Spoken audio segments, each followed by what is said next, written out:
আসসালামু আলাইকুম বন্ধুরা, কিচেন বাঙালিয়ানা চ্যানেলে আপনাদের সবাইকে স্বাগত জানাই। আজ আমি আরও একটি সহজভাবে সকাল বিকেলের নাস্তা তৈরি করে দেখাবো। এই নাস্তাগুলো খাওয়ার জন্য আলাদা করে সবজি করার কোনো ঝামেলা নেই। ঝটপট বানিয়ে চাইলে বাচ্চাদের স্কুল টিফিনে কিংবা সকাল বিকেলের নাস্তায় খেতে পারেন। খেতে দারুণ লাগে। নাস্তাগুলো বানানোর জন্য সবার প্রথমে এখানে একটা মিক্সিং বোলের মধ্যে 1 কাপ পরিমাণ ময়দা নিয়ে নিচ্ছি। আপনারা চাইলে ময়দার পরিবর্তে আটা দিয়েও নাস্তাগুলো বানাতে পারেন। এবার এখানে সামান্য পরিমাণ লবণ আর হাফ টেবিল চামচ পরিমাণ চিনি দিয়ে দিচ্ছি। তার সাথে একটু ফ্লেভারের জন্য সামান্য পরিমাণ আজওয়াইন দিয়ে দিচ্ছি। আর দিয়ে দিচ্ছি 2 টেবিল চামচ পরিমাণ সয়াবিন তেল। তো পরোটার মধ্যে যেন খুব সুন্দর একটা খাস্তা ভাব আসে, সেজন্য একটু বেশি পরিমাণে তেল দিয়েছি।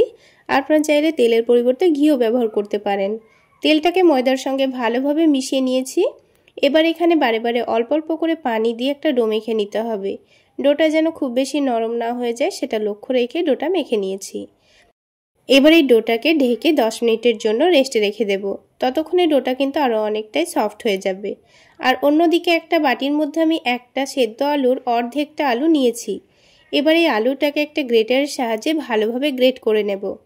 আজকের এই নাস্তাটা আপনারা চাইলে একদিক থেকে মোগলাই পরোটাও বলতে পারেন। আর যেহেতু আমি অল্প করে নাস্তাগুলো বানাচ্ছি, তাই কিন্তু এখানে একটা আলুর অর্ধেকটা আলু নিয়েছি। যদি নাস্তার পরিমাণ বেশি থাকে তাহলে আলুর পরিমাণও বাড়িয়ে নিতে হবে। এবার অল্প একটু পেঁয়াজ কুচি দিয়ে দিয়েছি, ঝালের জন্য কাঁচামরিচ কুচি দিয়েছি, স্বাদ মতো লবণ, আর দিয়ে দিচ্ছি সামান্য পরিমাণ ভাজা জিরা গুঁড়ো, হালকা একটু কালারের জন্য সামান্য পরিমাণ হলুদের গুঁড়ো, সামান্য পরিমাণ দিয়ে দিচ্ছি গরম মশলা গুঁড়ো, তার সাথেই দিয়ে দিচ্ছি চাট মশলা। চাট মশলা দিলে নাস্তার টেস্টটা কিন্তু আরও অনেকটাই বেড়ে যায়। আর তার সাথে 2 টেবিল চামচ পরিমাণ টমেটো সস দিয়ে দিচ্ছি। আর দিয়ে দিচ্ছি ধনেপাতা কুচি। এবার সব কিছু উপকরণ প্রথমে একটু ভালোভাবে মিশিয়ে নিতে হবে। রোজ রোজ রুটি পরোটা খেয়ে বোর হয়ে গেলে একবার এইভাবে নতুন পদ্ধতির মোগলাই পরোটা বানিয়ে খেয়ে দেখবেন দারুণ লাগবে। এবার এখানে আরও একটি উপকরণ ব্যবহার করব, যার কারণে এই নাস্তাগুলো খেতে দারুণ লাগবে। তো এবার আমি এখানে একটা কাঁচা ডিম ভেঙে দেব। এবার এই ডিমটা দিয়ে সব কিছু আবারও ভালোভাবে মিশিয়ে নিতে হবে। আর এই ডিমটা দেওয়ার কারণেই কিন্তু নাস্তাগুলো খেতে দারুণ লাগবে। তো আলু আর ডিমটাকে কিন্তু ভালোভাবে মিশিয়ে নিয়েছি। এবার নাস্তাগুলো তৈরি করে নেব। তো দেখুন 10 মিনিট রেস্টে রাখার জন্য কিন্তু ডোটা আগের থেকে আরও অনেকটাই নরম হয়ে গেছে। তো ডোটাকে আবার একটু ভালোভাবে মেখে নেব। আর কিছুক্ষণ রেস্টে রাখলে দেখবেন ডোটা কিন্তু নিজে থেকেই একটু মেখে নিলে খুব সুন্দর সফট হয়ে যায়। তো এবার এই ডোটা থেকে আমি 2টো লেচি কেটে নেব, যেহেতু আমি 2টো নাস্তাগুলো তৈরি করে নেব। তো 2টো লেচি কেটে নিয়েছি, আর লেচিগুলো কিন্তু একটু বড় করেই কেটে নিয়েছি। এবার এই লেচিগুলো থেকে সুন্দর করে লই তৈরি করে নেব। আমি এখানে বড় বড় নাস্তাগুলো তৈরি করে নিচ্ছি। আপনারা চাইলে ছোট করেও লেচিগুলো কেটে ছোট ছোট করে নাস্তাগুলো বানাতে পারেন। এবার এখানে বড় করে আর পাতলা করে রুটিগুলো বেলে নেব। তো দেখুন অনেকটা বড় আর পাতলা করে আমি রুটিটা বেলে নিয়েছি। এবার যে মিশ্রণটা আমি রেডি করে রেখেছিলাম সেটাই কিন্তু এখানে অর্ধেকটা দিয়ে দেব। যেহেতু আমি 2টো নাস্তা তৈরি করব, তাই অর্ধেকটা মিশ্রণ দিয়ে দিচ্ছি। এবার এই আলু ডিমের মিশ্রণটাকে রুটির চারিদিকে ভালোভাবে পাতলা করে ছড়িয়ে দিতে হবে। তো দেখুন মধ্যের জায়গাটা অনেকটা পাতলা করে ছড়িয়ে দিয়েছি। এবার এই পরোটাটাকে মোগলাই পরোটার মতো করে ভাঁজ করে নিতে হবে।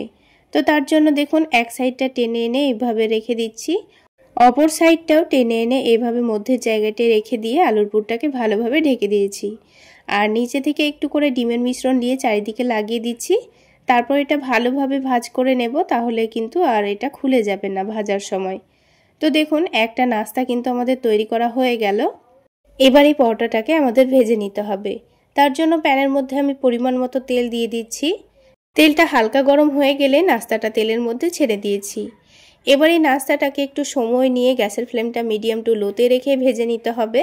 কারণ আমি আলুর মধ্যে কাঁচা ডিম দিয়েছি, তাই একটু সময় নিয়ে আর গ্যাসের ফ্লেমটা লোতে রেখে ভেজে নিলে কিন্তু ভেতরের ডিমটা খুব সুন্দর ভাজা হবে। আর যদি হাই ফ্লেমে ভেজে নেন তবে পরোটার ওপরের দিকে খুব সুন্দর কালার চলে আসবে, কিন্তু ভেতরের ডিমটা কাঁচাই রয়ে যাবে। তাই গ্যাসের ফ্লেমটা মিডিয়াম টু লোতে রেখে একটু সময় নিয়ে ভেজে নেবেন। তাহলে কিছুক্ষণের মধ্যেই দেখবেন পরোটাটা খুব সুন্দর ফুলে উঠছে আর ওপরের দিকটা অনেকটাই ক্রিস্পি তৈরি হচ্ছে। তো দেখুন একটা পরোটা কিন্তু আমাদের ভাজা হয়ে গেছে। পরের পরোটাটাও ঠিক একইভাবে ভেজে নিয়েছি। আর আওয়াজ শুনেই বুঝতে পারছেন পরোটাটা উপর থেকে কতটা ক্রিস্পি হয়েছে। তাহলে বন্ধুরা আজকের এই পরোটা রেসিপি আপনাদের কেমন লাগলো অবশ্যই কমেন্ট করে জানাবেন। আর ভালো লাগলে একটা লাইক শেয়ার করে দেবেন।